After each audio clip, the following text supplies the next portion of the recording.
Baru Pak Jokowi pernah bilang ketika saya mengusulkan diberi bintang Mahaputra misalnya Rocky Gerung gitu, itu kan paling kasar kepada tapi Pak Jokowi sambil kata kenapa Rocky Gerung tidak diusulkan gitu.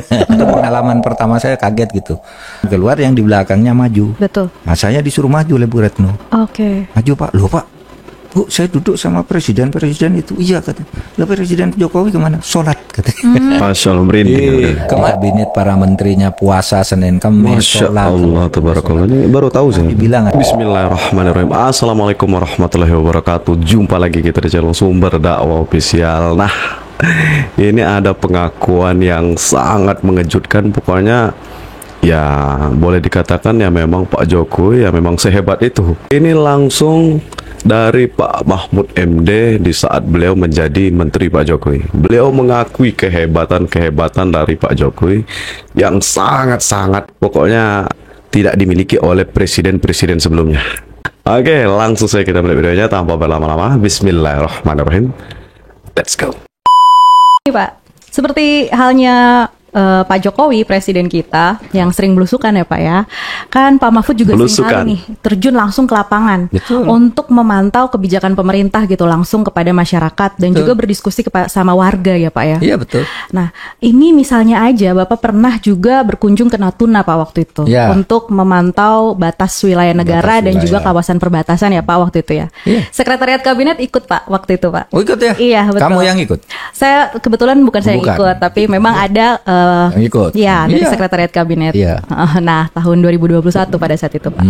Nah, menurut Bapak nih, apa sih sebenarnya pentingnya seorang pembuat kebijakan turun langsung ke lapangan, Pak? Oh, itu The power of belusukan. Karena terkadang pejabat publik itu kan hanya menerima laporan dari meja kan. Kalau buat oh ya Pak, ini laporan begini, datanya begini, padahal itu bohong kadangkala. Iya kan? Iya betul. Nah, hebatnya Pak Jokowi itu yang kemudian saya tiru, kita ndak bisa hanya membaca kertas. Oleh sebab itu Pak Jokowi turun, jaga misalnya meresmikan lahan pertanian Pak Jokowi kan, wah itu hebat betul gitu di sana pertanian. Begitu Pak Jokowi mau datang, karena ndak ada disiapkan. Nah, begitu Pak Jokowi pulang, alat-alatnya dikembalikan lagi. Pak Jokowi tahu itu. Luar biasa ya Pak, karena sering belusukan. Karena sering belusukan begitu. Jadi itu bagus Pak Jokowi langsung ke rakyat. Ya seperti kemarin ya yang ke Lampung kan. Iya. Pak Jokowi viral. ke Lampung udah disiapkan jalan yang bagus. Besok Pak Presiden mulai dia pilih jalan lain. Tolong. Jadi tahu apa adanya ya Pak ya? Apa adanya. Nah itu hebatnya Pak Jokowi yang begitu tuh saya kira luar biasa.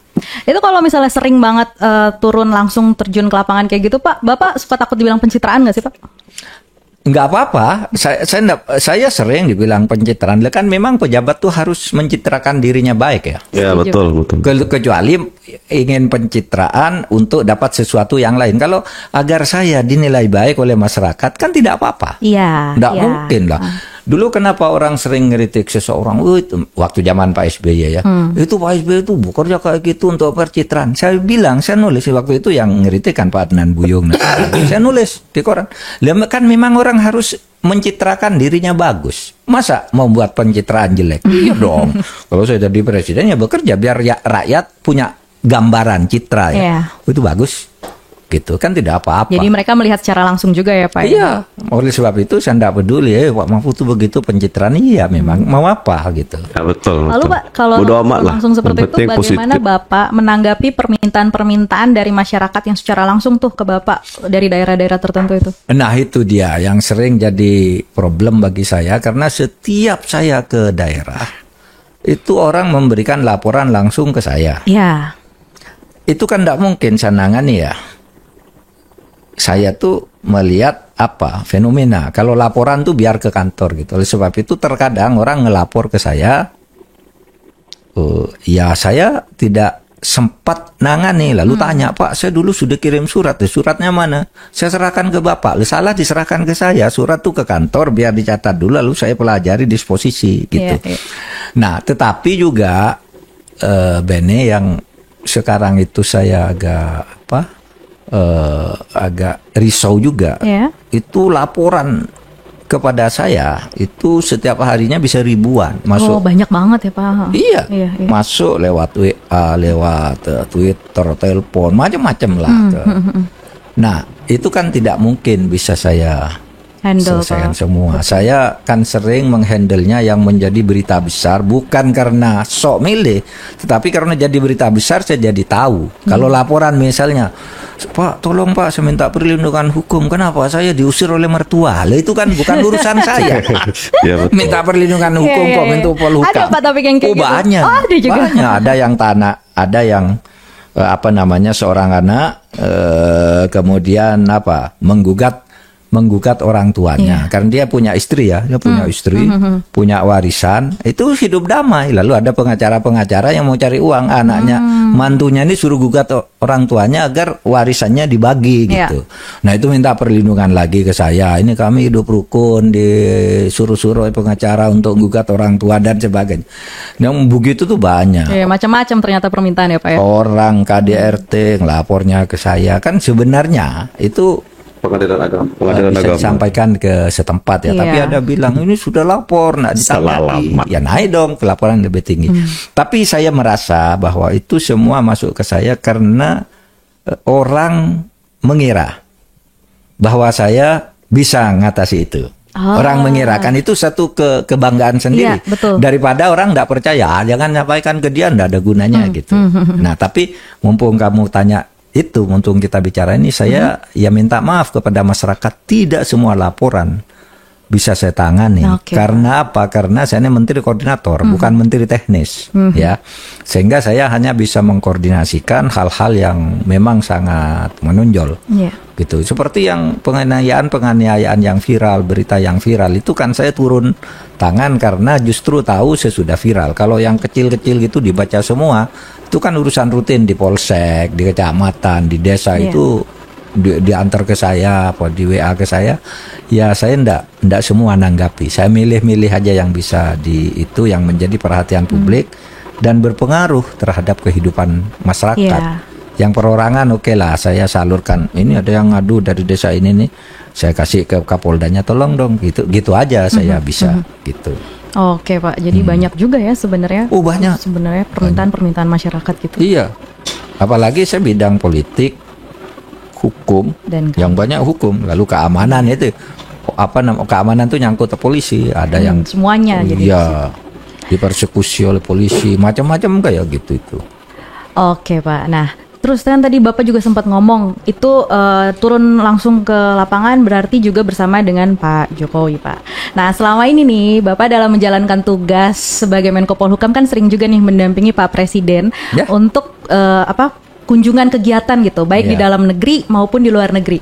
Boleh nggak Pak cerita satu pengalaman yang nggak bisa dilupain sama Pak Mahfud ketika Bapak bertugas bersama Pak Presiden? Ya satu aja ya, ke luar negeri silakan. Ya. Gimana Pak? Pak Jokowi itu ibadahnya terjaga. Masya Allah. Duduk di forum internasional pun kalau waktunya sholat, dia sholat. Itu pengalaman pertama saya, kaget gitu. Saya baru belum sebulan jadi Menko Polhukam, berangkat ke KTT ASEAN di Thailand. Nah, kan ini rombongan Pak Jokowi di depan gini ya, ini para presiden, perdana menteri di depan, lalu di belakangnya ada saya, Bu Retno, siapa gitu. Sedang acara gitu asik, Pak Jokowi keluar. Protokolernya kan kalau pimpinan keluar yang di belakangnya maju. Betul. Nah saya disuruh maju oleh Bu Retno. Maju Pak, loh Pak, Bu saya duduk sama presiden itu. Iya kata. Lah Presiden Jokowi kemana? Sholat katanya.